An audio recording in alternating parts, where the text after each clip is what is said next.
শুভ সকাল, আসসালামু আলাইকুম। এখন সময় 6টা বাজতে 10 মিনিট বাকি।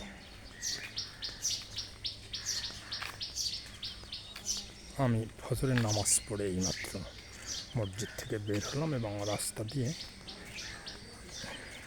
আমি প্রথমত যাব, এখান থেকে আমি যে রাস্তা দিয়ে বের হচ্ছে এখান থেকে একটু সামনে গেলে কুয়েট রোড, যে রোডটি ফুলবাড়ি গেট থেকে শুরু হয়ে একদম পাকার মাথা হয়ে বিশ্ব রোড পর্যন্ত চলে গেছে। ওয়ালাইকুম আসসালাম। এই রাস্তার দুই পাশে বাড়িঘরও আছে এবং এই সমস্ত বেশিরভাগ বাড়িতে কুয়েটের স্টুডেন্টরা থাকে, যারা হলে প্রথম দিকে সিট পায় না।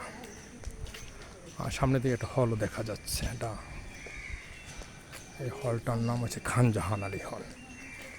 স্টুডেন্টরা এটাকে খাজা হল বলে সংক্ষেপে।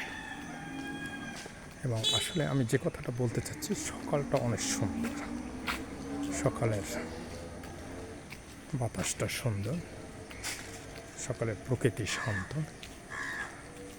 সকালে মনটা সবার ভালো থাকে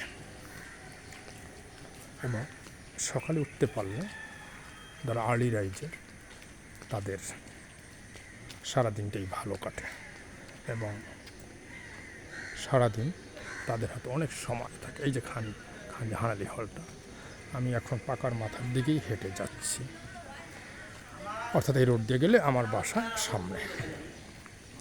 আমি যে কথা বলছিলাম যে খুব সকালে উঠতে পারলে মনটা যেমন ভালো থাকে, সারাটা দিন সময়ও বেশি পাওয়া যায় বিভিন্ন নিজস্ব কাজ করার জন্য। বিভিন্ন ধরনের আমাদের যত কাজ থাকে সেগুলি করতে সময় অনেক বেশি পাওয়া যায়।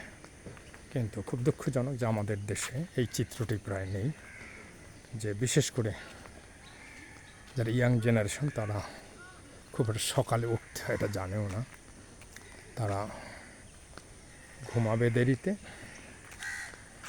উঠবে আবার অনেক দেরিতে।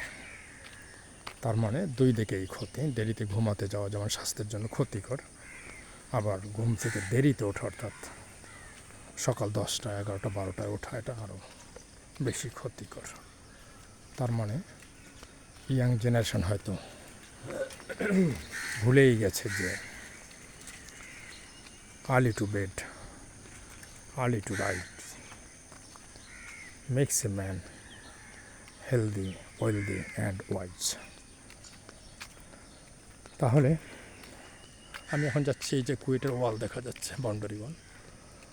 কুয়েটের রোডটা, যে রোডের কাজ চলছে, এই যে রোডটা এখন অতটা বেশি ভালো করে যে ডিভাইডার দেওয়া হয়েছে মাঝখান থেকে, এটা ছিল না আগে।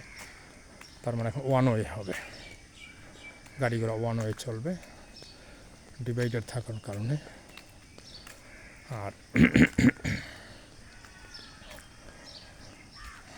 এবং আমরা আরেকটু সামনে গেলে কুয়েটের পকেট গেটটা পাবো। আপাতত সবাইকে ধন্যবাদ।